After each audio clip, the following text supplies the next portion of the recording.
Hello, my name is Jack. I'm a member of the GamingChunk team. Today I will be showing you a tutorial on how to load the Raspberry Pi operating system onto your SD card on a Mac operating system.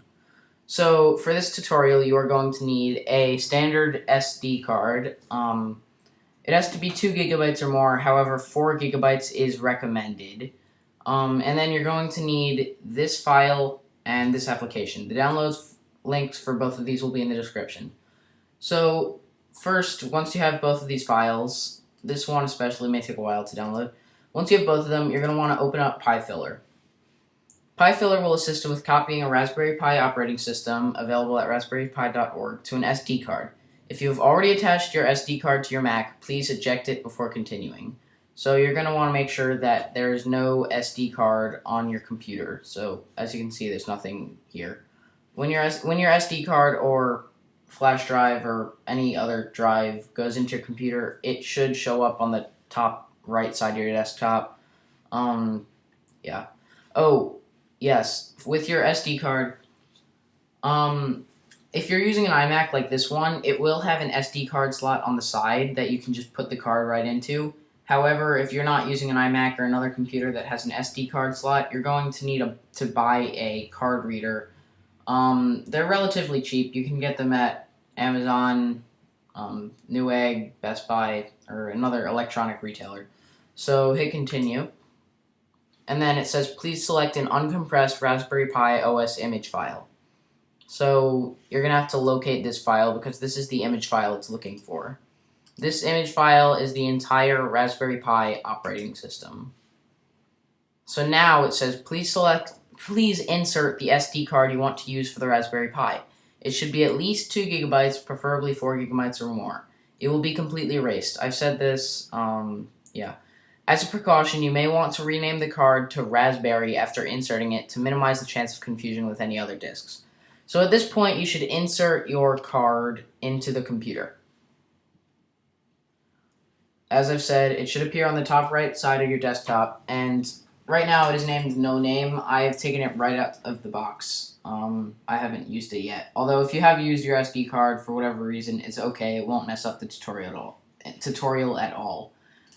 See, it will be completely erased. You need to make sure that there's no data on here that you wouldn't mind losing. So I'm going to quickly rename the SD card to Raspberry. To do this, you can just I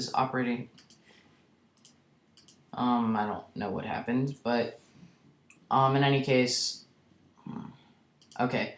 To do this, you can right-click it or control-click it and hit Get Info, and then you'll see this, name and extension, Raspberry.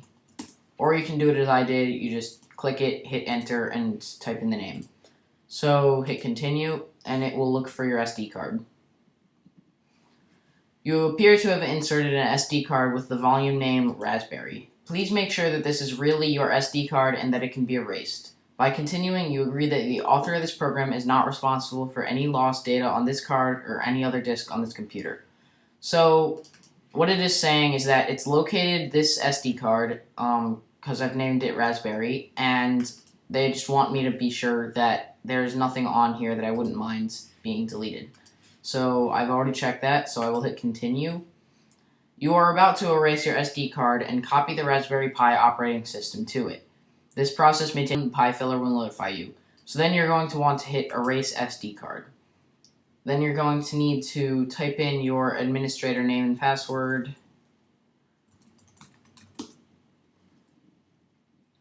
And the Raspberry Pi OS is being written to your SD card. You can do other things with your Mac while this is happening.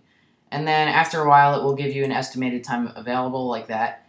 So yeah, it usually well, I don't know. This is the second time I've done this.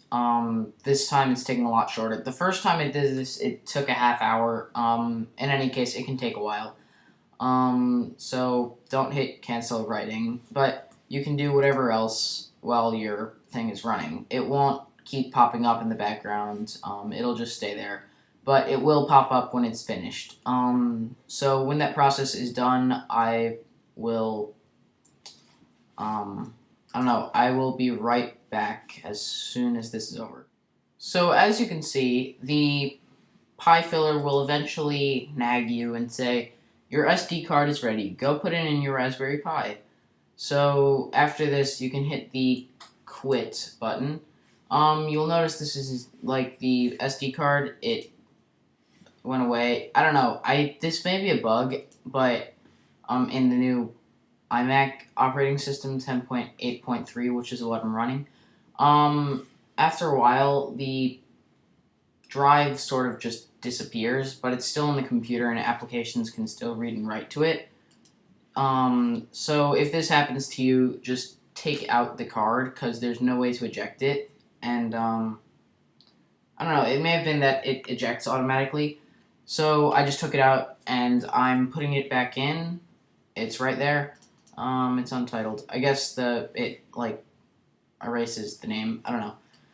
But in any case, you can see that this image file has turned into PiFiller has exported the image file into all of these apps.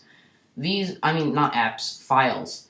These are the files that when you start up your Raspberry Pi, it will be looking for these files on your SD card so that it knows how to start up and what operating system to run. So after you've done this, you can just eject your SD card, put it in your Raspberry Pi, and it will start up and run Raspbian Wheezy. It's a version of Ubuntu that was optimized for the Raspberry Pi, and it's the recommended operating system for Raspberry Pi, so I recommend you use it as well.